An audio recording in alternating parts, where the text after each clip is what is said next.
ॐ असतो मा सद्गमय तमसो मा ज्योतिर्गमय मृत्योर्मामृतंगमय। ॐ शांति शांति शांतिः। प्रिय बंधू भगिनींनो नमस्कार। नारद भक्तिसूत्र या मालिकेमध्ये आपलं स्वागत आहे। आतापर्यंत आपली 8 प्रवचनं झालेली आहेत आणि आजचं आपलं 9वं प्रवचन असणार आहे। आपण बरीच महत्त्वाची सूत्र घेतलेली आहे यापूर्वी आणि आज आपण पुन्हा काही सूत्र बघणार आहोत, त्यावर चिंतन करणार आहोत की ज्यामुळे आपल्या आध्यात्मिक मार्गामधले अडथळे दूर होतील आणि आपला भक्तिमार्ग सुगम होईल आणि आपण गौणी भक्तीकडून पराभक्तीकडे जाऊ शकू। शेवटी पराभक्ती प्राप्त करून घेणं हाच तर आपला उद्देश आहे। भक्तीसाठीच भक्ती करायची असते। पराभक्ती प्राप्त होणं हाच जीवनाचा परमपुरुषार्थ आहे असं भक्तिशास्त्र म्हणते। तेव्हा आज आपण काही नवीन सूत्र बघण्याचा प्रयत्न करूया। तर नारद ऋषी म्हणतात, दुस्संग सर्वथैव त्याज्यः। तर दुस्संग सर्वथैव त्याज्यः इथे आपल्याला नारद ऋषी सावध करून देतात। तुम्हाला जर भक्तिमार्गावर प्रवास करायचा असेल किंवा तुम्हाला भक्तीमध्ये प्रगती करून घ्यायची असेल तर हा एक अडथळा तुमच्या साधनेमध्ये येऊ शकतो आणि तो म्हणजे दुस्संग। आता वाईट लोकांची संगत जर आपल्याला मिळाली तर बघा आपण वाईट मार्गाने जाऊ शकतो, आपण भगवंतापासून दूर जाऊ शकतो। भगवान श्री रामकृष्ण त्यांच्या शिष्यांना पुन्हा पुन्हा सावध करायचे, अरे तुम्ही अशा लोकांशी जास्त मिसळत जाऊ नका। इवन माताजींना त्यांनी सावध केलेलं होतं। माताजी एका स्त्रीसोबत खूप संबंध ठेवायच्या, तेव्हा भगवान श्री रामकृष्ण म्हणाले की तुम्हाला माहिती आहे ती बाई कशी आहे, तिनं जीवनामध्ये काय काय केलेलं आहे आणि अशा प्रकारच्या बाईसोबत तुम्ही घनिष्ठ संबंध ठेवता। तेव्हा माताजी म्हणायच्या की तिनं पूर्वी ह्या सगळ्या वाईट गोष्टी केल्या पण आता सगळं तिनं सोडून दिलेलं आहे, आता ती चांगली झालेली आहे आणि तिनं जर माझ्या चरणाचा आश्रय घेतला तर मी तिला नाही कसं म्हणू। म्हणजे माताजीमध्ये ते सामर्थ्य होतं की ते वाईट मनुष्याला सुद्धा चांगलं करू शकत होत्या, पण सर्वसाधारण साधकाची ती पातळी नसते। म्हणून आपण नेहमी सावधच राहिलं पाहिजे, शक्यतोवर टाळलं पाहिजे। आता ते दुस्संग म्हणजे फक्त काही वाईट लोकांचा संग एवढाच अर्थ नाही आहे, एवढा मर्यादित अर्थ आपण घेऊ नये। तर दुस्संग म्हणजे ज्या ज्या गोष्टी आपल्या भक्तिमार्गामध्ये अडथळे निर्माण करतात त्या सगळ्या गोष्टीचा संग आपण टाळला पाहिजे। आज आपण या जगामध्ये राहतो, आता तुम्ही पुस्तकं वाचता, आता तुम्ही जर वाईट पुस्तकं वाचली तो सुद्धा संगच आहे। वाईट पुस्तकं वाचल्यामुळे तुमच्या मनावर वाईट संस्कार पडतील आणि तुम्ही तुमच्या मार्गापासून च्युत व्हाल। म्हणजे ज्या ज्या गोष्टी तुमच्या भक्तीच्या मार्गात अडथळे निर्माण करतात त्या गोष्टींचा तुम्ही त्याग केला पाहिजे।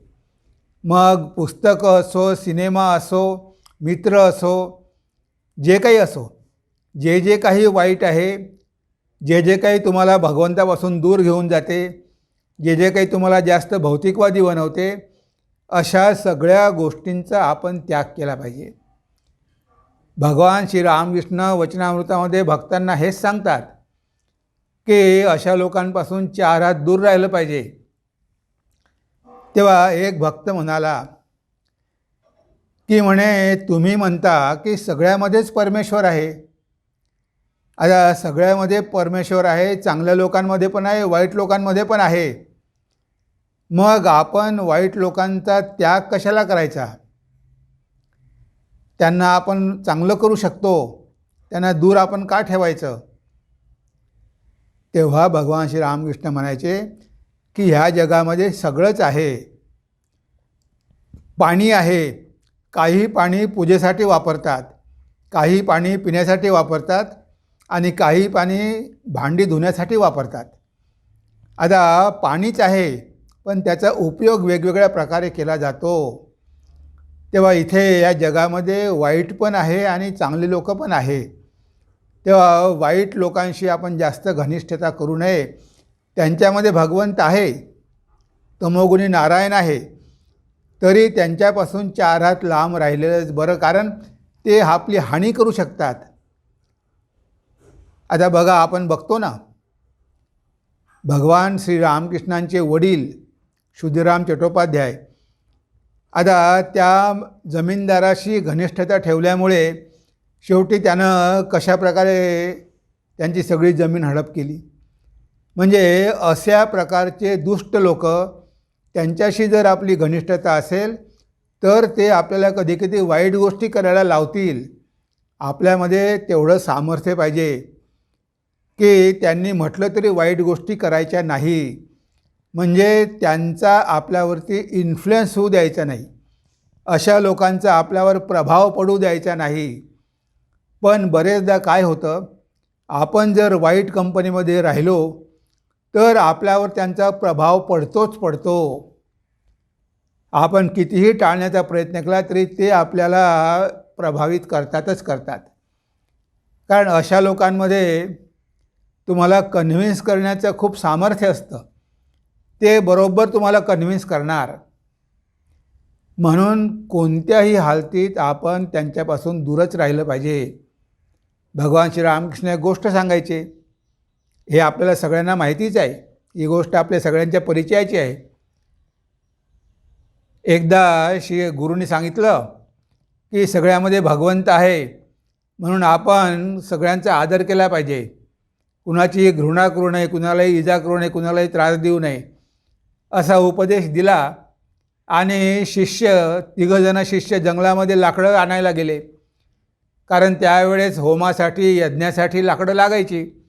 आता हे 3 शिष्य बाहेर जंगलात गेले, त्यांनी लाकडं गोळा केली आणि त्या लाकडाची पेंडी मारून डोक्यावर त्यांनी उचलली आणि निघाले. आता ते आश्रमाकडे येत आहे, तेवढ्यामध्ये एक पागल हत्ती त्याच रस्त्यानं मागून जोरात धावत येत आहे. त्या हत्यावरती माहूत बसलेला आहे. तो जोराजोरात ओरडून सांगत आहे की अरे बाबा, हत्ती पागल आहे, तुम्ही रस्ता सोडून द्या.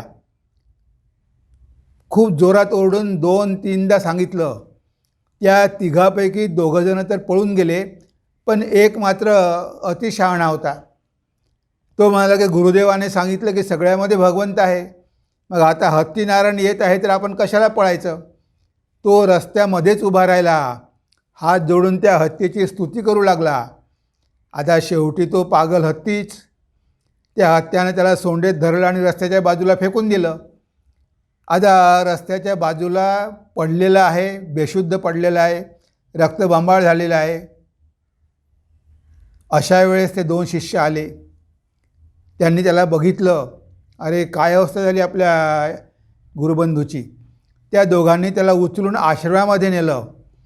आश्रमात नेल्यानंतर त्याला दूध पाजलं, थोडं पाणी पाजलं, पाणी शिंपडलं आणि हळूहळू त्याला होश यायला लागला.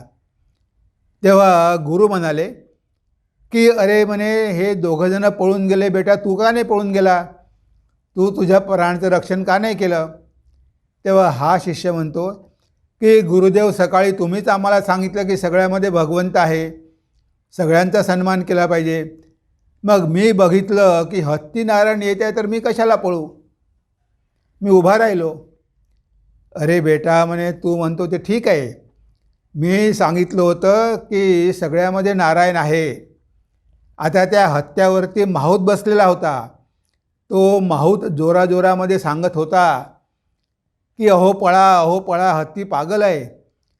त्या माहूतामध्ये तू नारायण का नाही बघितला. तू हत्यामध्ये नारायण बघितला, पण त्या माहूतामध्ये पण नारायण होता ना, आणि तो माहूत नारायण तुला सांगत होता की हत्ती पागल आहे, पळा. मग सगळ्यामध्ये नारायण आहे तर मग त्या माहूत नारायणाचं तू का नाही ऐकलं. बघा, कधीकधी आपल्याला अर्थ कळत नाही. सगळ्यामध्ये भगवंत आहे आपण म्हणतो, पण सगळ्यामध्ये भगवंत आहे, नक्कीच आहे, म्हणून काही आपण वाघाला जाऊन आलिंगन देत नाही. आणि आपल्याला माहिती आहे की वाघाला आलिंगन दिलं तो आपल्याला खाऊन टाकणार. म्हणजे अशा लोकांपासून आपण दूर राहिलं पाहिजे, कारण कधीही ते आपला विनाश करू शकतात. म्हणजे आपल्या आध्यात्मिक जीवनामध्ये ते अडथळे निर्माण करून आपलं पतन करू शकतात. ते मुद्दाम असं करतात, ते आपली परीक्षा घेतात. अरे काय एवढा देवदेव करतो, बघू बरं तो किती भक्तिमान आहे. म्हणजे आपल्याला ते टेम्प्ट करण्याचा प्रयत्न करतात, ह्या जगाकडे मोहित करण्याचा प्रयत्न करतात.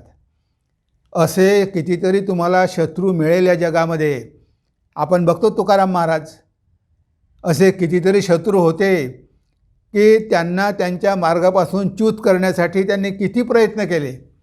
त्यांच्याकडे स्त्रिया काय पाठवल्या, त्यांच्याकडे काय काय नाही केलं. म्हणजे अशा प्रकारे आपण बघतो की साधकाच्या मार्गामध्ये बरेच अडथळे येतात.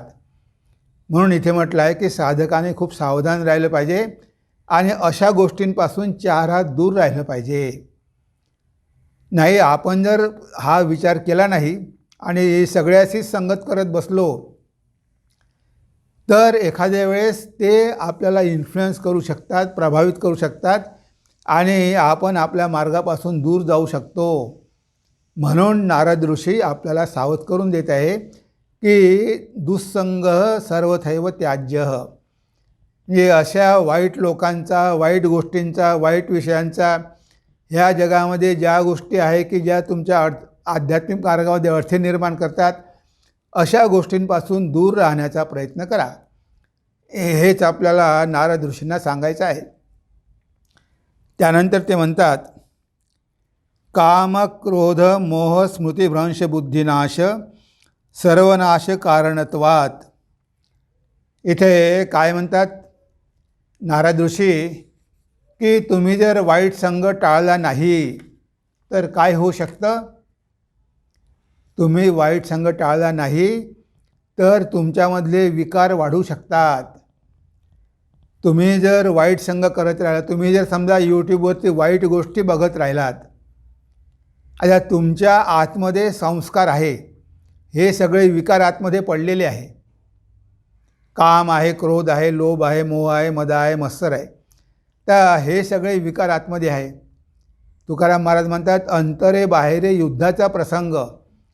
आतमध्ये मनामध्ये विकार आहे आणि बाहेर विषय आहे, तर इथे हे युद्ध करावं लागतं आहे आपल्याला. म्हणजे साधकाला खरोखर युद्धच करावं लागतं. आता तुम्ही त्या विषयांच्या किंवा त्या लोकांच्या जास्त संपर्कात राहिले तर तुमच्यामधले विकार वाढतील की नाही. म्हणून इथे आपल्याला काय सांगतात नारदजी की तुम्ही जर सावध राहिले नाही तर तुमच्यामधले विकार वाढतील.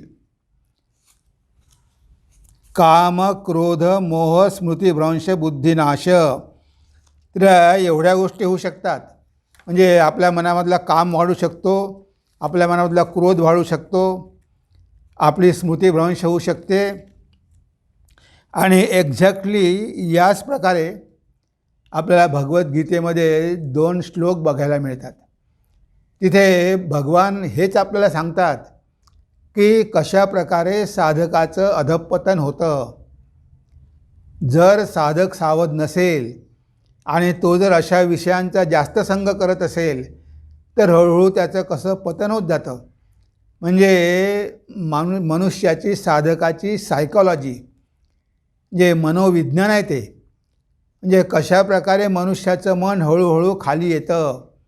गीतेमध्ये ते 2 श्लोक अतिशय महत्त्वाचे आहे आणि त्या श्लोकाच्या आधारावर नारद ऋषी आपल्याला हे सांगत आहे की तुम्ही जर हा संग त्याग केला नाही तर काय होऊ शकतं. बघा, ध्यायतो विषयान् पुंस संगस्तेषु उपजायते संगात संजायते कामः कामात क्रोधो अभिजायते क्रोधात भवति सम्मोह सम्मोहात स्मृतिविभ्रम स्मृतिभ्रंशात बुद्धिनाशो बुद्धिनाशात प्रणश्यति. जे बघा, या 2 श्लोकामध्ये सांगितलेलं आहे की आपण जर अशा गोष्टींचा संग सोडला नाही, आपण अशा गोष्टींच्या सतत संपर्कात राहिलो, ध्यायतो विषयान पुंस, म्हणजे जे विषय आहे, इंद्रियाचे विषय आहे किंवा ज्या ज्या काही गोष्टी मनाला आकर्षित करणाऱ्या आहे, त्यावर जर आपण ध्यान करत राहिलो, म्हणजे त्याचंच जर आपल्या मनामध्ये चिंतन सुरू असेल, आणि बरेचदा तसं होतं, जरी आपल्याकडे नसेल पण आपल्या मनामध्ये त्या गोष्टीचं चिंतन सुरू असतं. जी गोष्ट आपल्याकडे नाही पण ती गोष्ट आपल्याला पाहिजे, म्हणून रात्रंदिवस त्या गोष्टीवर आपण ध्यान करतो.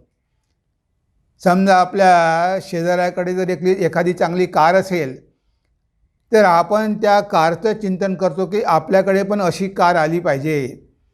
रात्रंदिवस आपल्या मनामध्ये ते चिंतन सुरू असतं. आणि त्यामुळे काय होतं, ध्यायते विषयान पुंस संगस्तेषु उपजायते. त्याच्यामुळे संग निर्माण होतो, म्हणजे आसक्ती निर्माण होते, त्या विशेष गोष्टीवर आसक्ती निर्माण होते. तुम्ही ज्या गोष्टीचं खूप चिंतन करता तुम्ही आपोआप त्या गोष्टीवर आसक्त होता आणि त्या आसक्तीमधून मग तुमच्या मनामध्ये इच्छा निर्माण होते. संगात संजायते कामः. तुमच्या मनामध्ये आता इच्छा निर्माण झाली. तुम्ही त्या मालकाला म्हटलं की तुमची कार मला तुम्ही विकत देता का? मी पैसे द्यायला तयार आहे, पण मी नवीन कार घेऊ शकत नाही. तुमची कार मला अर्ध्या पैशामध्ये द्या. आता ती कार आपल्याला मिळावी यासाठी तुमचे प्रयत्न सुरू झाले. तुम्ही त्याला ऑफर पण दिली की मला ही कार घ्यायची आहे, जर तुम्ही विकत असाल तर सांगा आणि मी एवढे पैसे देऊ शकतो. आणि तो जर मालक म्हणाला की एवढ्या पैशामध्ये तर मी ती कार देऊ शकणार नाही, एकतर मला विकायची नाही किंवा तेवढ्या कमी पैशात मी देणार पण नाही, मग तुमच्या मनामध्ये राग निर्माण होतो. कारण आता तुमची इच्छा पूर्ण झाली नाही. तुम्हाला ती पाहिजे होती, तो म्हणतो की नाही मी तुला विकणार नाही आणि एवढ्या कमी पैशामध्ये तर तुला मुळीच देणार नाही. आता तुमच्यामध्ये तुमचा काम म्हणजे तुमची इच्छा, तुमची कामना पूर्ण होत नाही, म्हणून कामात क्रोधो अभिजायते. आता तुमच्यामध्ये क्रोध निर्माण झाला. आणि एक्झॅक्टली तेच आपल्याला इथे नारद ऋषी सांगतात. काम क्रोध मोह स्मृतिभ्रंश बुद्धिनाश सर्वनाश कारणत्वात्. एक्झॅक्टली ते शब्द वापरलेले आहेत. मग तुम्हाला क्रोध आला, कामात क्रोध अभिजायते, क्रोधात भवती सम्मोह. मग एकदा क्रोध आला की मनामध्ये मोह निर्माण होतो, सम्मोह, म्हणजे त्याला काही सुचत नाही. जेव्हा मनुष्याला राग येतो त्या रागाच्या भरामध्ये त्याला काहीच कळत नाही, तो काय करतोय त्याला कळत नाही. त्या क्षणी तो काहीतरी करून बसतो, तो आपला राग आवरू शकत नाही. आता राग आणणं आणि राग येणं ह्या दोन गोष्टी वेगवेगळ्या आहे. कधीकधी आपल्याला छोट्या मुलांवर रागावावं लागतं, तो आपण रागावत नसतो, आपण राग आणतो म्हणजे खोटा राग दाखवतो.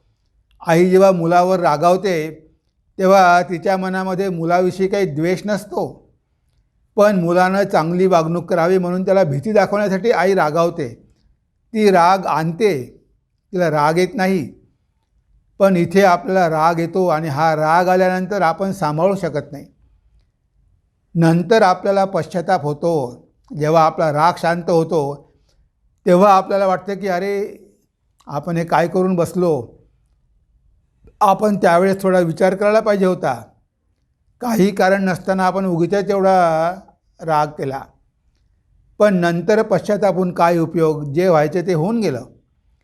तर बघा हा असा असतो क्रोध. म्हणून नारद ऋषीसुद्धा आपल्याला सावध करून देतात की जर तुम्ही अशा गोष्टींचा, वाईट गोष्टींचा संग टाळला नाही तर काय होतं, काम वाढतो, कामना मनामध्ये येतात, क्रोध येतो आणि त्यापासून मोह निर्माण होतो. आणि मोह निर्माण झालं की स्मृतिभ्रंश, म्हणजे तुम्हाला मग काहीच आठवत नाही. त्यावेळेस तुम्ही पूर्णपणे पागल झालेला असता. आणि अशा वेळी तुम्ही भगवंताचं स्मरण करू शकाल का? अशावेळी तुम्ही भगवंताचं स्मरण करूच शकणार नाही. कारण राग जेव्हा येतो तेव्हा भगवंताचं स्मरण होऊ शकत नाही. आपल्याकडे एकनाथ महाराज आहे, त्यांना राग आणण्यासाठी किती प्रयत्न केले होते. त्यांच्या अंगावर एक व्यक्ती 100 वेळा थुंकली पण त्यांना राग आला नाही. म्हणजे राग आणण्यासाठी लोक प्रयत्न करतील, पण इथे बघा की राग आला की आपल्याला स्मृतिभ्रंश होतो. आपण त्यावेळेस भगवंताचं स्मरण करू शकत नाही, स्मृतीच राहत नाही. आहार शुद्धो सत्वशुद्धी, सत्वशुद्धो ध्रुवा स्मृती. बघा, स्मृतिर्लंबे सर्व ग्रंथीनाम विप्रमोक्षः. तर छांदोग्य उपनिषदामध्ये हा जो मंत्र आहे त्या मंत्रावर व्याख्या करताना शंकराचार्य म्हणतात की आहार शुद्धो सत्वशुद्धी, सत्वशुद्धो ध्रुवा स्मृती. म्हणजे तुमचा आहार जर शुद्ध असेल तर तुमचं मन पवित्र होईल, आणि मन पवित्र असेल तर तुम्हाला तुमच्या स्वरूपाची किंवा भगवंताची सतत आठवण राहील. ध्रुवा स्मृती, स्मृतिर्लंबे सर्व ग्रंथीनाम विप्रमोक्षः. आणि ती स्मृती तुम्हाला प्राप्त झाली, सतत जर तुम्ही आत्मचिंतन किंवा भगवचिंतन करत राहिला तर तुम्ही सगळ्या बंधनातून मुक्त व्हाल. तेव्हा शंकराचार्य ह्या मंत्रावर भाष्य करताना म्हणतात की आहार म्हणजे आपण फक्त जे खातो तेवढंच नाही, तर आहार म्हणजे आपण इंद्रियाद्वारे जे काही घेतो, जे काही आपण मनामध्ये टाकतो, तो सगळा मनासाठी आहार आहे. आणि हा सगळा आहार जर शुद्ध असेल तर तुमचं मन शुद्ध होईल. आहार शुद्धो सत्वशुद्धी, म्हणजे तुमच्या मनामध्ये सत्वगुणाची वृद्धी होईल, तुमच्यामध्ये सत्वगुण वाढेल, तमोगुण रजोगुण कमी होईल, आणि सत्वगुण वाढला की तुम्हाला नेहमी भगवंताचं स्मरण राहील, तुम्ही भगवंताला विसरू शकत नाही. म्हणजे इथे म्हटलं आहे की सत्वशुद्धो ध्रुवा स्मृती आणि स्मृतिर्लंबे सर्व ग्रंथीनाम विप्रमोक्ष.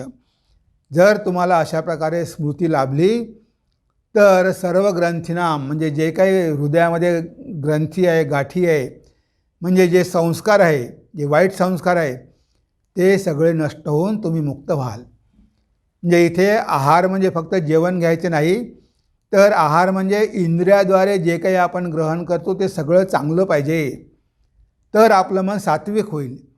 आपण जर सगळ्या प्रकारचा आहार मनाला दिला तर ते मन तामसिक आणि राजसिक होईल आणि आपली स्मृतिभ्रंश होईल. मग आपल्याला भगवंताचं स्मरण राहू शकणार नाही आणि आपण आध्यात्मिक जीवनामध्ये पुढे जाऊ शकणार नाही. म्हणून या गीतेमधले 2 श्लोक आपल्याला म्हणतात की बुद्धिनाशात प्रणश्यती. एकदा बुद्धी नष्ट झाली, तुमच्यामधला विवेक निघून गेला, तुम्हाला कळलं नाही की तुम्ही कुणाशी बोलत आहे, तुमच्यापेक्षा वरिष्ठ आहे, श्रेष्ठ आहे, तुमचे आईवडील आहे, तुमचे गुरुजन आहे, तुम्ही त्यांच्याशी बोलत आहात, कशा प्रकारे वागलं पाहिजे, तिथे कुणाचीही पर्वा नाही. सगळ्यावरच हा मनुष्य रागावतो, हा क्रोध आपला सांभाळू शकत नाही आणि त्यामुळे त्याचा मग विनाश होतो. बघा, विनाश म्हणजे काही तो नरकात जातो असं नाही, तर तो आध्यात्मिक जीवनामध्ये पुढे जाऊ शकत नाही. या जन्मामध्ये तो मुक्त होऊ शकला असता, पण आता त्याला अजून काही जन्म घ्यावे लागतील. म्हणजे त्यानं अजून आपले बंधनं वाढवलेली आहे, बंधनं कमी करण्याऐवजी वाढवलेली आहे, आणि म्हणजेच तर विनाश आहे. म्हणजे एवढी सुंदर संधी मिळालेली असतानासुद्धा त्या संधीचा फायदा न घेणं, यालाच आध्यात्मिक जीवनामध्ये विनाश म्हटलं आहे, यालाच पतन म्हटलं आहे. तर आपलं आध्यात्मिक पतन होतं, आध्यात्मिक विनाश होतो. इथे हेच नारद ऋषींना आपल्याला सांगायचं आहे की काम क्रोध मोह स्मृतिभ्रंश बुद्धिनाश आणि सर्वनाश कारणत्वात. तर याचा परिणाम काय आहे? जर वाईट संग केला, दुस्संग जर आपण त्यागला नाही, तर काय होतं? काम क्रोध मोह स्मृतिभ्रंश बुद्धिनाश हे सगळे आपल्यामध्ये येतात आणि मग आपली पुढे प्रगती होत नाही. म्हणून आपण किती सावध राहायला पाहिजे हेच आपल्याला नारद ऋषी पुन्हा पुन्हा इथे सांगण्याचा प्रयत्न करत आहे की तुम्ही वाईट गोष्टींपासून, वाईट लोकांपासून नेहमी दूर राहा आणि त्यामुळे काय होईल, तुमचं रक्षण होईल. पण तुम्ही जर त्यांच्याशी घनिष्ठ संबंध ठेवले, त्यांच्यामध्येच वावरत राहिले, त्यांच्याकडेच आकर्षित झाले, तर हळूहळू तुमच्या मनामधल्या कामना वाढतील, क्रोध वाढेल, मग स्मृतिभ्रंश होईल आणि शेवटी तुमचा विनाश होईल. कारण तुम्ही सांगूनसुद्धा ऐकलेलं नाही. तुम्हाला सांगितलं की दुःसंग करू नका, पण तुम्ही ते सोडलं नाही. तुम्ही वाईट गोष्टी बघण्याचं, वाईट गोष्टी करण्याचं सोडलंच नाही. कारण त्या गोष्टी तुम्हाला प्रभावित करतात. मनामध्ये संस्कार आहेत आणि ते संस्कार दृढ झालेले आहे.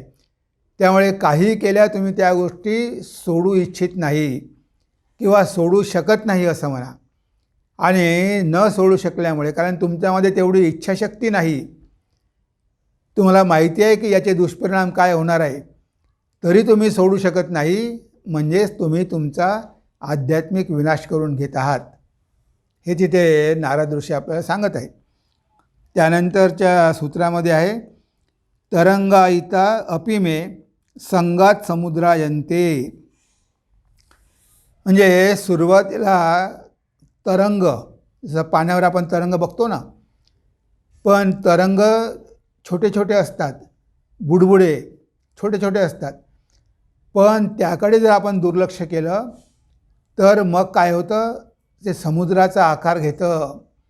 छोट्या छोट्या लाटा मोठ्या मोठ्या लाटा होतात, जे समुद्रासारखं विशाल होतं.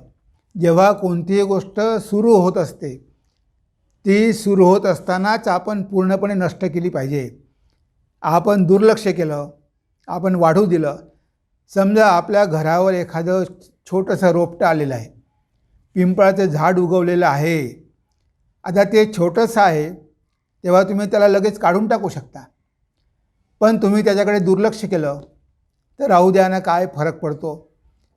तुम्ही त्याच्याकडे जर 1 वर्ष दुर्लक्ष केलं, ते एवढं मोठं झाड होते आणि तुमचं छत फाडून टाकते. बघा आता तुमच्या घरामध्ये गळायला लागलं. तुम्ही जर तेव्हाच ते काढून टाकलं असतं तर तुमच्या स्लॅबमध्ये क्रॅक गेली असती का? नसती गेली. पण तुम्ही दुर्लक्ष केल्यामुळे आता ते स्लॅबमध्ये खाली गेलं, त्याची मुळं खोलवर गेली आणि आता क्रॅक गेली घराला. म्हणजे बघा, दुर्लक्ष केल्याचा परिणाम. बरेचदा सुरुवातीला आपण तेवढं सिरियस घेत नाही. अरे असू दे, काय छोटी गोष्ट आहे, हां लहान मुलगा करतो, खेळू दे, खेळत आहे, काय बिघडते, हे खेळाचेच दिवस आहे. तेव्हाच तर तुम्हाला कंट्रोल करायला पाहिजे. आता तो लहान मुलगा 2-2 घंटे कार्टून बघतो, गेम खेळतो आणि तुम्हाला गंमत वाटते. अरे वा, माझ्या मुलाला चांगले गेम खेळता येतात. आता तुम्ही त्यावेळेस तुम्हाला कळत नाही की याचे परिणाम काय होणार. आता 2 घंटे खेळतो, पण आपण जर याला खेळू दिलं तर हा 12 घंटे खेळेल. तेव्हाच कुठे कंट्रोल करायला पाहिजे. करे बेटा नाही, एवढं बघायचे नसते, 10-15 मिनटं बघ, तुला आता बघू देणारं नाही. जेव्हा सुरुवात होते कोणत्याही गोष्टीची, त्यावेळेस कंट्रोल करणं सोपं जातं. आपल्या मनामध्ये एखादा तरंग येतो, संकल्प त्याला म्हणतात. संकल्पात प्रभवते काम. म्हणजे मनामध्ये इच्छा निर्माण होण्यापूर्वी, जेव्हा कोणती इच्छा निर्माण होते त्यापूर्वी मनामध्ये संकल्प होतो. आता तो संकल्प जर आपण नष्ट करून टाकला तर त्यामधून कामना निर्माण होणारच नाही. आपल्या मनामध्ये अनेक स्मृती पडलेल्या आहे, जन्मोजन्मीच्या स्मृती आहे, आठवणी आहे. कितीतरी आपण अनुभव घेतलेले आहे, जग बघितलं आहे, कितीतरी लोकांशी आपण आसक्त झालेलो आहे, कितीतरी भोग घेतलेले आहे. ह्या सगळ्यांच्या स्मृती आपल्या मनामध्ये पडलेल्या आहे.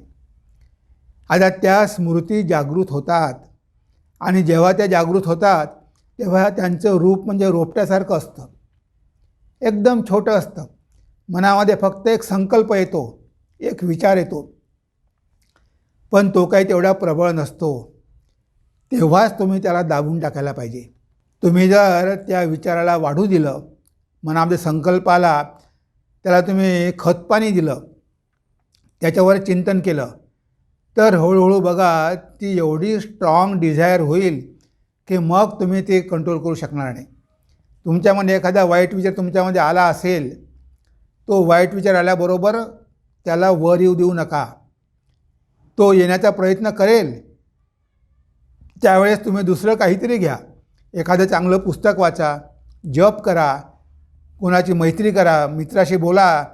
म्हणजे तुम्ही ब्रूडिंग ओव्हर आपण म्हणतो. ब्रूडिंग ओव्हर म्हणजे कोणतीही गोष्टीवर आपण चिंतन करतो आणि हे जे चिंतन असते वाईट गोष्टीवर चिंतन केलेलं ते आपला विनाश करतात. तर आपण बरेचदा बसल्या त्या जुन्या आठवणी घेतो आणि चुईंग द कड आणि त्यांचं स्मरण करत बसतो. जे घडलं ते घडलं, ते गेलं ते गेलं. आता त्याचं चिंतन करत बसल्यानं काय होणार आहे. पण आपण त्या गोष्टीचं चिंतन करतो म्हणजे मनामध्ये स्मृती जागृत होतात आणि त्या स्मृती जागृत झाल्या की पुन्हा त्या गोष्टींचा अनुभव घ्यावा अशी मनामध्ये इच्छा निर्माण होते. आता वय झालेलं आहे, आपल्याला माहिती आहे की आपलं वय झालेलं आहे, काही गोष्टी आपल्याला करणं शोभत नाही. आपण बघतो पेपरमध्ये वाचतो असे कितीतरी म्हातारे लोक आहेत की काहीतरी करून बसतात आणि शेवटी त्यांना जेलमध्ये जावं लागतं. आता असं नाही की त्यांची इच्छा असते, पण मनामध्ये संस्कार असतात आणि वय झाल्यामुळे ते दाबून टाकू शकत नाही आणि ते बाहेर येतात आणि त्यांच्या हातून काहीतरी वाईट कृती घडते. मग कृती घडल्यावर उपयोग काय. सगळी शरम वाटते. अरे आपलं वय काय, आपण आजोबाच्या वयाचे आणि आपण असं कांड केलं, आता उपयोग काय. त्यावेळेस तुमच्या मनामध्ये जेव्हा हा विचार आला, जेव्हा ती स्मृती जागृत झाली, त्याच वेळी तुम्ही त्याला दाबून टाकायला पाहिजे होतं. तुम्ही त्याचं खूप मनामध्ये घुसळण केलं, खूप चिंतन केलं, खूप मंथन केलं. आता ती कामनेमध्ये परिणत झाली. आता ते कामना पूर्ण करण्यासाठी तुम्ही प्रयत्न करणार. म्हणजे काही गोष्टी तर इतक्या लाजिरवाण्या असतात तरी लोकांना शरम वाटत नाही. ते करतात कारण ते असहाय्य असतात, ते काही करू शकत नाही. ज्यावेळेस त्यांनी कंट्रोल करायला पाहिजे होतं त्यावेळेस त्यांनी केलं नाही. ज्यावेळेस तरंग होता तेव्हा दुर्लक्ष केलं. आता तो समुद्र झाला, आता तुम्ही कसं काय कंट्रोल करणार. शक्यच नाही आहे. त्याचं प्रमाण आता एवढं मोठं झालं की आता तुमच्या कंट्रोलच्या बाहेर गेलं. जेव्हा कोणतीही गोष्ट छोट्या प्रमाणावर असते तेव्हा आपण त्याकडे पूर्ण दुर्लक्ष करतो आणि जेव्हा ते समुद्राचं रूप धारण करते तेव्हा मग आपण काहीच करू शकत नाही. आपल्याला वाटलं तरी आपण काही करू शकत नाही. तेव्हा आपल्याला कळते की अरे आपली ही चूक झाली. त्यावेळेसच जर आपण या गोष्टीच्या अधीन झालो नसतो, या गोष्टीवर आपण एवढं आकर्षित झालो नसतो किंवा मोहात पडलो नसतो तर आपली ही दुर्दशा झाली नसती. लोक स्वतःच्या हातानं स्वतःची दुर्दशा करून घेतात. त्यांना दिसतच नाही. ते म्हणतात ना प्रेम आंधळं असतं. त्यावेळेस ते आंधळे होतात. त्यांना माहिती आहे समोरची व्यक्ती कशी आहे, त्या व्यक्तीमध्ये काय दोष आहे, पण प्रेमामुळे ते आंधळे होतात आणि ते वाईट गोष्टीला बळी पडतात. म्हणून आध्यात्मिक साधकानं किती सावध राहिलं पाहिजे. नारद ऋषी आपल्याला हे सांगत आहे की तुमच्या मनामध्ये जेव्हा संकल्प येतो तेव्हा तो तरंगासारखा असतो, पण तुम्ही जर सुरुवातीलाच त्याकडे दुर्लक्ष केलं, त्याला दाबून टाकण्याचा प्रयत्न केला नाही तर तो तरंग मग समुद्राचं रूप धारण करतो आणि मग तो समुद्राचं रूप धारण केल्यानंतर तुम्ही काहीच करू शकत नाही. मग तुमचं पतन ठरलेलंच आहे. ज्या वेळेत जी गोष्ट करायला पाहिजे ती गोष्ट नाही केली तर त्याचे परिणाम भोगावेच लागणार आहे आणि मग सगळं काही तुमच्या हाताच्या बाहेर गेलेलं असते. बरीच उदाहरणं आपल्याला बघायला मिळतात. मी बघितलं, माझ्याकडे एक डॉक्टर आला होता. तो डॉक्टर म्हणाला की माझा एक मुलगा आहे आणि माझा एक विद्यार्थी आहे. म्हणजे तो विद्यार्थी खूप चांगला आहे, दररोज येऊन माझ्या पाया पडतो, मला बाबा म्हणतो, माझ्या पत्नीला आई म्हणतो आणि खूप प्रामाणिक आहे, खूप हार्डवर्किंग आहे. हे सगळं बरोबर आहे. आता ह्या मनुष्यानं बँकेचं लोन घेतलं 50 लाख रुपये त्या हॉस्पिटलचं रिपेअर करायसाठी 50 लाखाचं लोन घेतलं. आता बँक म्हणे की तुम्ही यासाठी तारण ठेवा काहीतरी. आता यांच्याकडे तर पैसे नव्हते, काहीच नव्हतं, सोनंही नव्हतं, तारण काय ठेवणार. तेव्हा तो विद्यार्थी म्हणतो की बाबा तुम्ही काही काळजी करू नका, मला तुम्ही ह्या ट्रस्टचा अध्यक्ष करा. मी अध्यक्ष झालो का मग मी त्या पैशाची जबाबदारी घेतो, ते पैसे मी फेडणार.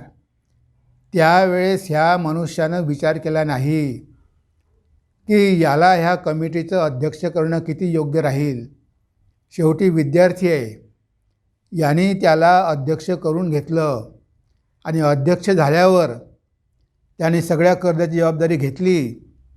ते कर्ज त्यानं फेडलं आणि त्या कमिटीमध्ये जे 7 मेंबर होते त्या 7मधले 4 मेंबर त्याने आपल्या बाजूनं करून घेतले. आणि आपल्या बाजूनं करून घेतल्यानंतर ह्या डॉक्टरच्या घरच्या लोकांना सगळ्यांना कमिटीतून काढून दिलं. डॉक्टरच्या मुलाला पण घेतलं नाही आणि आता स्वतः तो त्या दवाखान्याचा मालक झाला. बघा, आता हा माणूस रडतो, येऊन सांगतो की मी काय मूर्खपणा केला, किती चांगला होता विद्यार्थी, किती पाया पडायचा. अरे तो पाया पडायचा आणि तो ते तेवढ्यावरच भुलला आणि शेवटी त्यानं सगळे मेंबर काढून टाकले, त्याची बॉडी केली. आता तो सोडू इच्छित नाही आणि माझ्या मुलाला, माझ्या सुन्याला दवाखान्यात येऊही देत नाही. आता तो स्वतः मालक झाला, स्वतःच्या मुलाला त्याने तिथे बसवलेलं आहे. म्हणजे बघा, अशा गोष्टी होतात. सुरुवातीला जर आपण दुर्लक्ष केलं, आता जेव्हा तो म्हणाला की मला अध्यक्ष करा, तेव्हाच म्हटलं असं की नाही, अध्यक्ष तुला करणार नाही. तुला पैसे भरायचे असेल तर भर, तारण राहायचं असेल तर राहण्याचं करणार नाही. जर पहिलेच ठामपणे त्याला सांगून टाकलं असतं, त्याला आतमध्ये प्रवेश करू दिला नसता, कमिटीमध्ये येऊच दिलं नसतं, काही करू शकला नसता. पण त्यावेळेस त्याची स्तुती बघून, त्याची प्रशंसा बघून हा माणूस सगळं काही विसरला आणि त्याला अध्यक्ष करून बसला आणि शेवटी त्यानं यांनाच सगळ्यांना काढून टाकलं. आता कोर्ट कचेऱ्या करा, उपयोग काय आहे. म्हणजे असं होतं, जर आपण सुरुवातीला दुर्लक्ष केलं तर त्याचे परिणाम किती भयानक होतात, लोक याचा विचारच करत नाही. त्यानंतर म्हटलं आहे, कस्तरती कस्तरती मायाम यह संगम त्यजती यो महानुभावम सेवते निर्ममो भवती. तर इथे नारद ऋषी म्हणतात की कहतरती कहतरती माया, ही माया कोण तरून जाते. कारण माया म्हणजे काय, हे जग. माया म्हणजे जन्ममृत्यूचं बंधन. माया म्हणजे हे जे आपण जग बघतो, हे जग, हे जग कसं आहे, याला काही अस्तित्व नाही आहे. दिसते पण ते नाही, कारण सगळंच्या सगळं नश्वर आहे. एक दिवस सगळंच्या सगळं नष्ट होणार आहे. ते इंद्रियांना दिसतं एवढंच. तर याला आपण भवसागर म्हणतो. तर हा भवसागर आपल्याला पार करायचा आहे, म्हणजे त्यालाच आपण म्हणतो की माया पार करायची आहे. आणि भगवंत आपल्याला मदत करू शकतो. भगवंत आपल्याला भवसागराच्या पलीकडे घेऊन जाऊ शकतो. पण त्यासाठी काही कंडिशन आहे. तो सगळ्यांनाच काही घेऊन जात नाही. कस्तरती कस्तरती, जे कोण ही माया तरून जाते, कोण माया तरून जाते. त्यासाठी इथे म्हटलं आहे की हे लोक असं आचरण जे करतात तेच माया तरून जातात, बाकीचे या मायेमध्येच फसतात. त्यामध्ये काय म्हटलं आहे, य संगम त्यजती यो महानुभावम सेवते निर्ममो भवती. कस्तरती कस्तरती मायाम यह संगम त्यजती यो महानुभावम सेवते निर्ममो भवती. ह्या गोष्टी जे करतात ते ही माया पार करून जातात, हा भवसागर पार करून जातात. त्यामध्ये यह संगम त्यजती, पहिली कंडिशन आहे की संगाचा त्याग, म्हणजेच आसक्तीचा त्याग. आता आसक्तीच आपल्या बंधनाचं कारण आहे. ह्या जगामध्ये राहायला काही हरकत नाही. तुम्ही जर एखाद्या घरी राहत असाल काही हरकत नाही. पण तुम्ही जेव्हा त्या घराला आसक्त होता, तुम्ही जर आयुष्यभर भाड्याच्या घरामध्ये राहिलात तर त्या भाड्याच्या घराला तुम्ही कधीच आसक्त होत नाही. कारण तुम्हाला माहीत असते की ते काही तुमचं घर नाही, त्यामुळे तुम्ही आसक्त होत नाही. तशा प्रकारे आपल्याला समजायचं आहे की आपण भाड्याच्या घरातच राहतो. हे जग म्हणजे काय धर्मशाळाच आहे. इथे आपण काहीच परमनंट नाही. आपणही परमनंट नाही, घरही परमनंट नाही, काहीच नाही. मग एवढं आसक्त व्हायचं कशाला? भगवान श्री रामकृष्ण म्हणायचे की बघा म्हणे हावडाचा पूल. आता हावडा ब्रिज आपल्याला माहिती आहे कलकत्त्याजवळ. म्हणजे हा हावडा ब्रिज कितीतरी लोखंडाच्या साखळ्यांनी तो म्हणजे टांगलेला आहे. हजारो साखळ्यांनी टांगलेला आहे. आणि त्यामधल्या 2-4 साखळ्या जरी तुटल्या तरी तो पूल काही पडणार नाही. तशा प्रकारे हा जीव अनेक बंधनांनी बांधलेला आहे. अष्टपाशांनी बांधलेला आहे. 1-2 पाश तुटले तरी हा काही मुक्त होत नाही. सगळेच्या सगळे पाश आपल्याला तोडावे लागतील. जे सगळेच्या सगळे संघ तोडावे लागतील. आता किती प्रकारचे संघ असू शकतात आपण बघूया. तर पहिलं म्हणजे आपण ज्या ठिकाणी राहतो त्याला म्हटलं आहे स्थानाशक्ती. जे स्थान, आपण ज्या ठिकाणी राहतो त्या ठिकाणाला आपण आसक्त होतो. जर एखादा मनुष्य नोकरी करत असेल, तो ज्या शहरामध्ये नोकरी करतो, ज्या ऑफिसमध्ये नोकरी करतो तिथेच तो आसक्त होतो. त्याला ते ऑफिस आणि ते शहर सोडून जायची इच्छा होत नाही. म्हणजे बघा स्थानाशक्ती म्हणजे जागेवरच आसक्त होतो.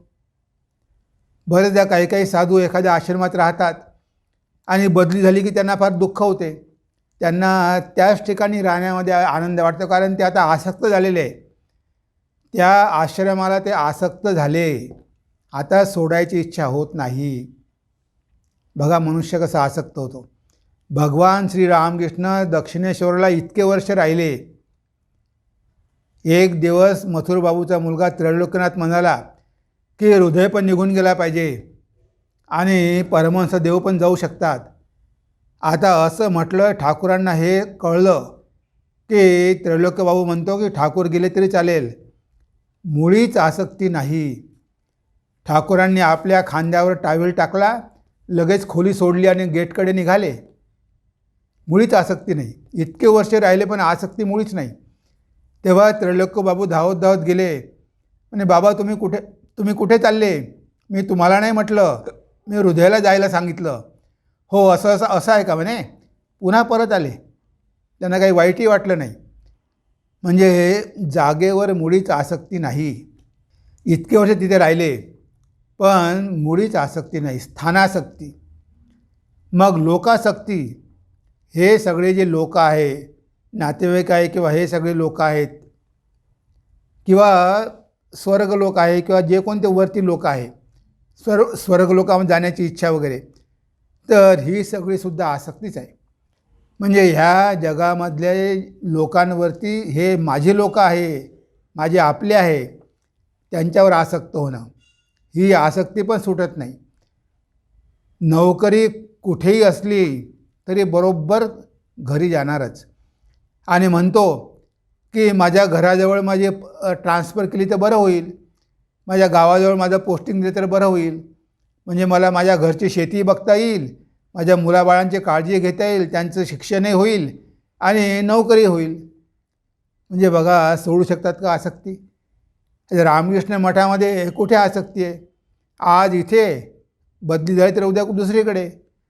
असं नाही की इथेच राहणार. म्हणजे कुठेही जरी असलं तरी काही भगवंत आहेच. इथेच भगवंत आहे आणि तिथे नाही असं नाही. पण ही जी आपल्या लोकांवरची आसक्ती असते की मी माझ्या लोकांमध्येच राहिलो पाहिजे, मी माझ्या घरामध्येच राहिलो पाहिजे, ही सुद्धा एक आसक्ती आहे. लोकासक्ती, स्थानासक्ती, लोकासक्ती, धनासक्ती. पैशावरती किती आसक्ती. एक एक कवडी कवडी करून पैसे जमवतो. आता एवढे सगळे जमवलेले आहे, आयुष्यभर जरी खाल्लं तरी सरत नाही आणि तरीसुद्धा याला पैसे पाहिजेच. म्हणजे आयुष्यभराची तरतूद केली, पुढच्या 7 पिढ्याची तरतूद केली, पण कंजूष. एक पैसा पण खर्च करायची इच्छा नसते. कधी दानधर्म करणार नाही, स्वतःही कधी आनंद घेणार नाही, मुलांनाही घेऊ देणार नाही. म्हणजे अशा प्रकारचे लोक पण या जगामध्ये आहे की त्यांना फक्त बँक बॅलन्स बघूनच आनंद होतो, मुळीच खर्च करण्याची इच्छा नसते. आपल्या हातून काही दानधर्म झालं पाहिजे. आपण मेल्यावर हे सगळं पडून राहणार, सगळे चोर खाणार. आता आपण जिवंत आहोत तेव्हाच काहीतरी केलं पाहिजे, अशी बुद्धीच या लोकांना होत नाही. ते एवढे धनावर आसक्त असतात की ते धन बघूनच यांना आनंद होतो, खर्च करण्याची मुळीच इच्छा नसते. जेवढं जमवता येईल तेवढं जमवत जातात. तर ही आहे धनासक्ती. मग विद्यासक्ती. जर एखादा मोठा पंडित असेल, एखादा PhD असेल, ज्याच्याकडे 8-10 डिग्र्या असेल, एखादा वैज्ञानिक असेल, एखादा चांगला मोठा डॉक्टर असेल, त्याला त्याचीच आसक्ती की मी अमुक आहे, मी तमुक आहे, मी तमुक आहे, माझ्याकडे एवढं ज्ञान आहे, मी मोठा पंडित आहे, मी जगामध्ये सगळ्यात श्रेष्ठ डॉक्टर आहे. म्हणजे 4 परीक्षा पास केल्या, 4 पुस्तकं वाचली आणि झालं याला सगळं ज्ञान, त्याचीच आसक्ती झाली. आता कोणी अपमान केला तर वाईट वाटतं, कोणी मूर्ख म्हटलं तर वाईट वाटतं. अरे मी एवढा ज्ञानी, मी एवढा पंडितानं मला मूर्ख कसं म्हटलं. म्हणजे बघा, ही आसक्ती कोणत्याही प्रकारे येऊ शकते. आता विद्येची आसक्ती आहे, देन कुलासक्ती. माहिती नाही का, मी ब्राह्मणाच्या कुळामध्ये जन्माला आलेलो आहो, तू क्षुद्र, तू मला शिकवतो का, तू मला काय सांगणार. म्हणजे बघा, कुळाची पण आसक्ती. मी उच्च कुळात जन्माला आलो त्याची पण आसक्ती. म्हणून भगवान श्री रामकृष्ण आपलं जानवं काढून ठेवायचे, म्हणायचे की हे जानवं घातलं तर मला अभिमान होईल की मी ब्राह्मण आहे म्हणून, म्हणजे हे पण नको. म्हणजे इथे भगवान श्री रामकृष्णांनी आपल्याला दाखवून दिलं कसा त्याग करायचा. कशावरही मुळीच आसक्ती नव्हती, असं जीवन ते जगून गेले. त्याने दाखवलं की कशावरच आसक्त नाही. पण आपण किती गोष्टीवर आसक्त असतो. लोकासक्ती, स्थानासक्ती, धनासक्ती, विद्यासक्ती, विषयासक्ती. इंद्रियाचे विषय आहे त्याच्यावरती आसक्त, त्याचा भोग केला पाहिजे, मला हे पाहिजे, मला ते पाहिजे. म्हणजे विषयासक्ती पण आहे. म्हणजे आपल्यामध्ये कितीतरी प्रकारच्या अशा आसक्त्या आहे की ज्याद्वारे आपण बांधल्या गेलेलो आहोत. आपण काही केल्या सोडू शकत नाही, सोडू इच्छित पण नाही. आपल्याला त्यामध्येच आनंद वाटतो. आता 1-2 पाश नाही, असे हजारो पाश आहे की जिथे आपलं मन कुठेतरी अडकून पडलेलं आहे आणि ह्या सगळ्या गोष्टी सोडण्याची आपली इच्छाच होत नाही. त्यामध्ये आपल्याला आनंद वाटतो. आणि शेवटी देहासक्ती. मी शरीर आहे, ही सुद्धा एक प्रकारे आसक्तीच आहे की हे शरीर माझं आहे, मी शरीर नाही. या शरीरावर एवढं आसक्त व्हायची काय गरज आहे. हे आपण म्हणतो अभिनिवेश. म्हणजे मरण्याची इच्छाच नाही. माहिती आहे की एक दिवस मरावं लागणार आहे, पण प्रत्येकाला वाटतं की मी कायमचाच राहणार आहे. आणि एवढं शरीरावर आसक्त, थोडं काही झालं की लगेच चिंता, थोडं काही झालं की लगेच डॉक्टरकडे धावत जाणं. म्हणजे एवढं शरीराला पॅम्पर करायची काय गरज आहे, एवढं शरीरावर आसक्त व्हायची काय गरज आहे. आपल्याला तर माहिती आहे की हे शरीर आपण नाहीच, हे शरीर आपलं आहे, हे शरीर एक दिवस सुटणार आहे, हे शरीर सोडून आपल्याला जावं लागणार आहे. हे माहिती असूनही एवढं आपण शरीरावर आसक्त होतो. म्हणजे अशा कितीतरी प्रकारच्या आसक्त्या आपल्या मनामध्ये आहे. तर इथे काय म्हणतात नारद ऋषी की ह्या सगळ्या आसक्त्यांचा संग आपण सोडला पाहिजे. य संगम त्यजती यो महानुभावम सेवते निर्ममो भवती. दुसरा आहे यो महानुभावम सेवते, म्हणजे जे महापुरुष आहे, साधू आहे, संत आहे, त्यांची सेवा करणं. आता हे सेवा करण्याचं सौभाग्य सगळ्यांनाच काही मिळत नाही. सगळेच काही सेवा करू शकत नाही. आपण गुरुकडून दीक्षा घेतो, पण आपल्याला गुरुची सेवा करण्याची संधी कुठे मिळते. गुरु लांब राहतात, दीक्षा देऊन जातात, मग आपण काय करायचं. म्हणजे सगळ्यांनाच गुरुपाशी राहून त्यांची सेवा करण्याची संधी मिळत नाही. भगवान श्री रामकृष्णांची सेवा करण्याची संधी बऱ्याच शिष्यांना मिळाली, पण सगळ्यांनाच काही ती संधी मिळत नाही. आता विद्यानंदजी महाराज त्यावेळेस कुठे अलाहाबादला होते, त्यांना ती संधी मिळाली नाही. तेव्हा नेहमी महापुरुषांची सेवा करण्याची संधी मिळते असं नाही. मग त्यांची सेवा कशी करायची? त्यांनी दिलेला उपदेश आचरण करणं हीच त्यांची खरी सेवा आहे. जर गुरुनं तुम्हाला सांगितलं की 2 वेळा जप करा, भगवंताचं नाव जास्तीत जास्त वेळा घ्या, ती गुरुची सेवा आहे. महापुरुषांनी सांगितलं की तुम्ही असं असं आचरण करा, ते तसं आचरण करणं ही गुरुची सेवा आहे. मी जेव्हा कलकत्त्याला होतो, मी जॉईन केलं होतं, जेव्हा माझी बदली झाली, मी स्वामीजीकडे गेलो प्रणाम करायला. तुला तिथे पाठवत आहे महंताला मदत करायला, तिथले जो अध्यक्ष आहे त्यांना मदत करायला पाठवत आहे, तेव्हा त्यांना मदत कर. त्यांचे दोष बघण्यासाठी काही तुझी पोस्टिंग झालेली नाही. तिथे तू त्यांची सेवा करावी किंवा आश्रमाची सेवा करावी यासाठी तुला पाठवत आहे. आता मी ज्या ज्या ठिकाणी राहिलो त्या ठिकाणी मी अध्यक्षांनी जे सांगितलं ते करायचो. त्यांच्यामध्ये हजारो दोष असतील, आपल्यामध्ये नाही का? मग आपण ते दोष बघत बसण्यात काय उपयोग आहे? आपल्याला काही दोष बघायला पाठवलं नाही, आपल्याला त्यांना मदत करायला पाठवलं. ठाकूरांचे ते प्रतिनिधी आहे, आश्रम चालवायला पाठवलं आणि आपण ते न करता दोष बघतो, इतरांचे दोष बघतो. तेव्हा तो एक विचार जरी जीवनामध्ये आचरणामध्ये आणला की आपण मठामध्ये ठाकूरांची सेवा करतो, आपण काही महंताची सेवा करत नाही, आपण अध्यक्षाची सेवा करत नाही, ठाकूरांची करतो, तेव्हा फक्त ते महंताकडून आपल्याला येतात, जे काही कामं येतात ते महंताकडून येतात, पण आहे ठाकूरांचीच. हा भाव जर असेल तर तुम्ही कुठेही राहू शकता. हैदराबादला मी 23 वर्ष राहिलो, काही मला समस्या झाली नाही. कारण उद्देश एकच की कोणतेही काम असलं तरी ठाकूरांचं आहे आणि आपण इथे अध्यक्षांना मदत करायला आलेलो आहे, त्यांच्या आज्ञेचं पालन करायला आलेलो आहे. ते आपला अहंकार दाखवायला आपण आलो नाही किंवा महंताचे दोष बघायला आलो नाही. अशी एक गोष्ट जरी आपण लक्षात ठेवली आणि आचरण केलं तर ती खरी साधूची सेवा आहे. म्हणजे साधूंनी जो उपदेश तुम्हाला दिला आहे त्याचं आचरण करा, जर तुम्हाला शक्य नसेल तर. पण काही काही असतात की ज्यांना अशा लोकांचा संग मिळतो, जशी शबरी. तर शबरीनं घर सोडलं, तिच्या मनामध्ये इच्छा निर्माण झाली की आपणसुद्धा पवित्र जीवन जगलो पाहिजे. लग्न करायची मुळीच इच्छा नाही आणि भिल्लाची मुलगी आदिवासी, पण तिनं घर सोडून ती निघाली आपल्या शोधामध्ये, उच्च ध्येयाच्या शोधामध्ये. पण कोणत्याही आश्रमात तिला घेत नव्हते. एकतर ती होती स्त्री आणि दुसरं म्हणजे ती होती आदिवासी. कोणीही तिला स्थानच देत नव्हतं. काय करावं तिला कळेना, जंगलामध्ये भटकत आहे. तेव्हा तिने एक आश्रम बघितला आणि आश्रमाच्या बाजूला राहू लागली. सकाळी जायची 4 वाजता, त्या आश्रमातली सगळी कामं करायची. तो आश्रम साफ करायची, पाणी भरायची, सगळं काही फुलं तोडून ठेवायची, सगळी सकाळची कामं करून ठेवायची आणि पुन्हा येऊन आपली लपून बसायची. असं 1, 2, 3 महिने केलं. ते ऋषी होते, ते मातंग ऋषी होते. ते मातंग ऋषी म्हणाले की अरे हे कोण करून जातं? एक दिवस शिष्यांनी पाळत राखली आणि 4 वाजता बरोबर शबरी गेली. तेव्हा शबरीला ती दिसली त्यांना. शबरीला गुरुकडे घेऊन गेले. म्हणजे ही मुलगी आहे, सकाळी येऊन सगळं काम करून जाते. तेव्हा मातंग ऋषींनी विचारलं की बेटा तू असं का करते?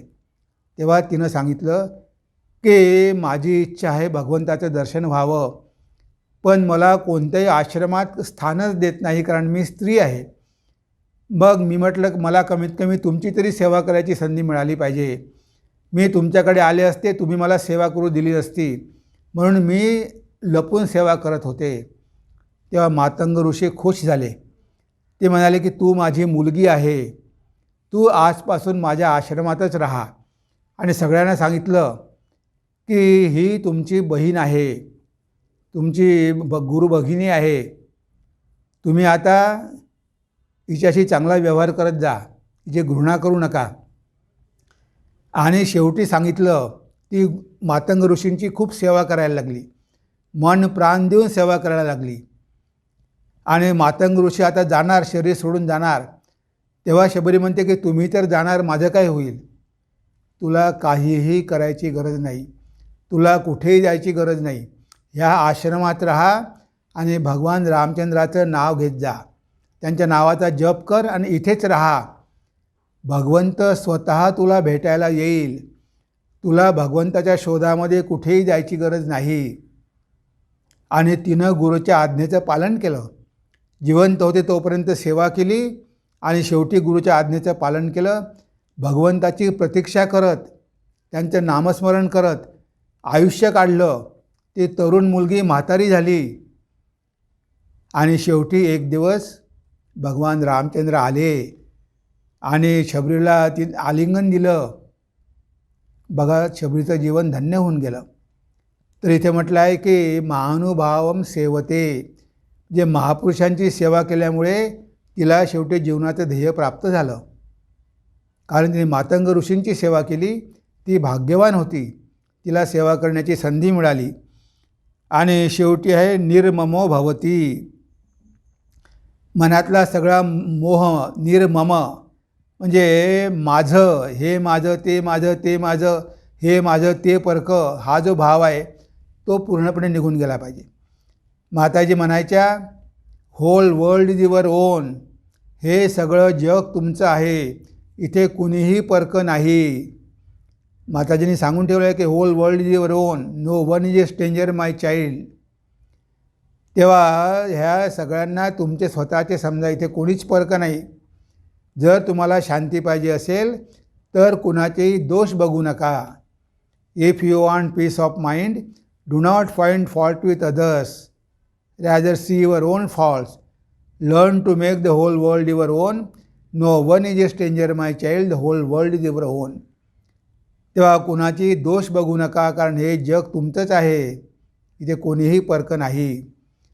इथे एक संस्कृतमध्ये सुंदर श्लोक दिलेला आहे, अयम निजः परो वेती गणना लघुचेतसाम उदारचरिता नाम तू वसुधैव कुटुंबकम. तर हा माझा आणि हे परके असा भाव कोणाच्या मनामध्ये असतो लघुचेतसाम. जे क्षुद्र बुद्धीचे असतात ते तसा भेदभाव करतात की हे माझे आणि हे परके. उदारचरिता नाम तू वसुधैव कुटुंबकम. पण ज्यांचं हृदय उदार असते त्यांच्यासाठी वसुधाच कुटुंब असते. हे जगच त्यांचा परिवार असतो. ते कधी हा माझा आणि तो परका असा भावच ठेवत नाही. ते सगळ्यांना हृदयाशी धरतात. अशा लोकांना म्हणतात महापुरुष, सत्पुरुष. तर निर्ममो म्हणजे हे माझं, हे परकं हा भाव पण सोडला पाहिजे. आणि तुलसीदास त्यांच्या एका गाण्यामध्ये म्हणतात की इतके दिवस झाले, शरीर म्हातारं झालं, पण ही ममता काही मनामधून गेलेली नाही. ते काय म्हणतात, ममता तू न गई मेरे मनते, पाके केस जन्म के साथी लाज गई लोकनते. म्हणजे जन्मापासून माझ्यासोबत आलेले माझे केस आता पिकलेले आहे, आता माझे केस पांढरे झालेले आहे, आता सगळे लाज मी सोडलेली आहे. आता काय करणार, केस पिकले, आता केस पांढरे झाले तर होऊ द्या, आता काय आहे, लाज वाटून उपयोग काय. आणि तन था के कर कंपन लागे ज्योती गई नयननते. आता शरीर थकलेलं आहे, तन था के कर कंपन लागे, हात असे थरथर थरथर थरथर कापत आहे. म्हातारपणामुळे हात कापत आहे, कंपन पावत आहे, शरीर थकलेलं आहे, डोळ्याची दृष्टी गेलेली आहे, हे सगळं झालेलं आहे. पण ममता तू मात्र माझ्या मनामधून गेलेली नाही. म्हणजे हे मी आणि माझं यांनी काही मला अजूनही सोडलेलं नाही. शरीर तर थकलं, आता जाण्याची वेळ आलेली आहे, सगळं काही गेलं, केस पांढरे झाले, दात पडले, शरीर कापायला लागलं, पण तू मात्र अजूनही माझ्या मनामधून गेलेली नाही. म्हणजे ही असते ममता. तर ही ममता असेल तर आपण कधीच आध्यात्मिक जीवनात प्रगती करून घेऊ शकत नाही. भगवंतच एकमात्र माझा, ही सगळी भगवंताची लेकरं म्हणून ते सुद्धा सगळे माझेच बंधू भगिनी, असा भाव मनामध्ये ठेवला पाहिजे. तर इथे नारद ऋषी काय म्हणतात, य संग त्यजती यो महानुभावम सेवते निर्ममो भवती सतरती कस्तरती कस्तरती माया. कोण माया तरतो, तर हे 3 गोष्टी या सूत्रामध्ये सांगितलेल्या आहे की ह्या गोष्टींचं जो जीवनामध्ये आचरण करतो तोच माया तरून जातो. तर शेवटी आपण शबरीचं एक गाणं बघूया की शबरीनं कशी मातंग ऋषींची सेवा करून महानुभावम सेवते जीवनाचं ध्येय प्राप्त करून घेतलं. धन्य पावन झाली शबरी. तर एक शबरीचं शेवटलं गाणं आपण ऐकू आणि त्यानंतर आपल्या आजच्या व्याख्यानाला आपण विराम देऊ. शांतपणे बसून ऐकूया.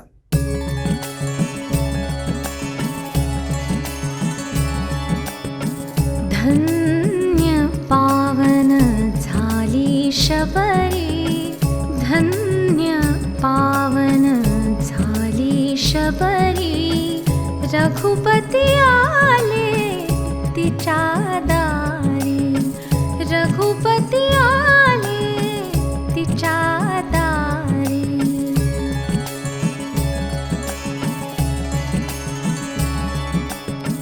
करी साधना सारा जीवन, करी साधना सारा जीवन, रामाचरणी अर्पुन तन मन, रामाचरणी अर्पुन तन मन. शबरी नित्य प्रतीक्षा करी, रघुपती आले तिच्या दारी, रघुपती आले तिच्या दारी.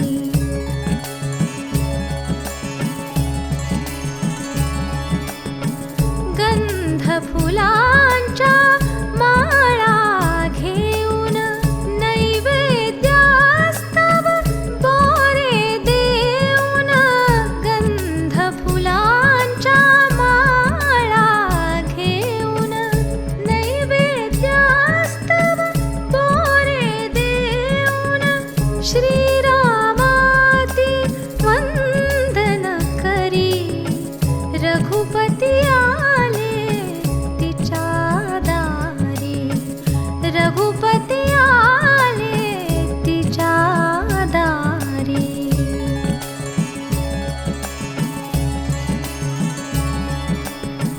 नयनातून अश्रूंच्या धारा, रामजी देई तिला आसरा.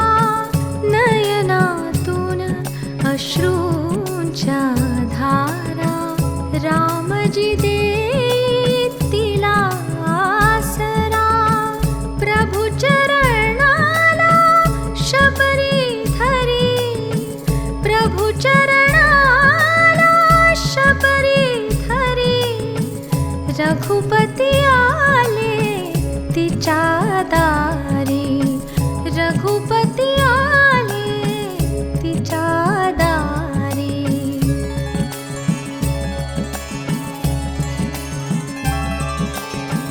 असता हृदयी ऐसी भक्ती, जेथे नसे विषयासक्ती.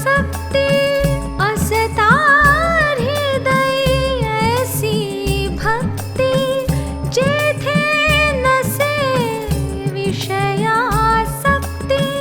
तेथे राम वास करी, श्रीकांत त्यांचे पाय धरी, श्रीकांत त्यांचे पाय धरी. धन्य पावन झाली शबरी, धन्य पावन झाली शबरी, रघुपती आले तिच्या दारी, रघुपती आले तिच्या दारी. तर बघा या गाण्यामध्ये आपण बघतो की शबरीने गुरुची सेवा करून तिला भगवान रामचंद्राचं दर्शन झालं. तेव्हा जर तुमच्यामध्ये किंवा तुमच्या जीवनामध्ये जर कधी तुम्हाला अशी संधी मिळाली, जर चांगल्या पुरुषांची किंवा महापुरुषांची सेवा करण्याची संधी मिळाली तर कधीच सोडू नका. कारण त्या संधीचा लाभ घ्या, तुमचं कल्याण झाल्याशिवाय राहणार नाही. बरेचदा आपल्याला वाटते की हे कोण करणार, पण जर आपण त्यामध्ये खरोखर इंटरेस्ट घेतला, आता बेऊर मठामध्ये किती म्हातारे साधू असतात आणि किती लोक त्यांची सेवा करतात, पण नौकर सेवा करतात, त्यांच्या मनामध्ये भाव नसतो, ते पगार घेऊन सेवा करतात. पण जर एखाद्या ब्रह्मचार्याने सेवा केली, साधूने सेवा केली, तर त्याचा भाव असतो, तो चांगल्या प्रकारे सेवा करतो, त्यामुळे शेवटी त्याचंच कल्याण होतं. म्हणजे महापुरुषांची सेवा करूनसुद्धा आपण आपल्या जीवनाचं ध्येय प्राप्त करून घेऊ शकतो, हेच आपल्याला शबरीने इथे दाखवून दिलेलं आहे. तेव्हा आज आपण आपल्या चिंतनाला इथेच विराम देऊया. पुढल्या वेळेस अजून काही सूत्र घेऊन आपण त्यावर चिंतन करू.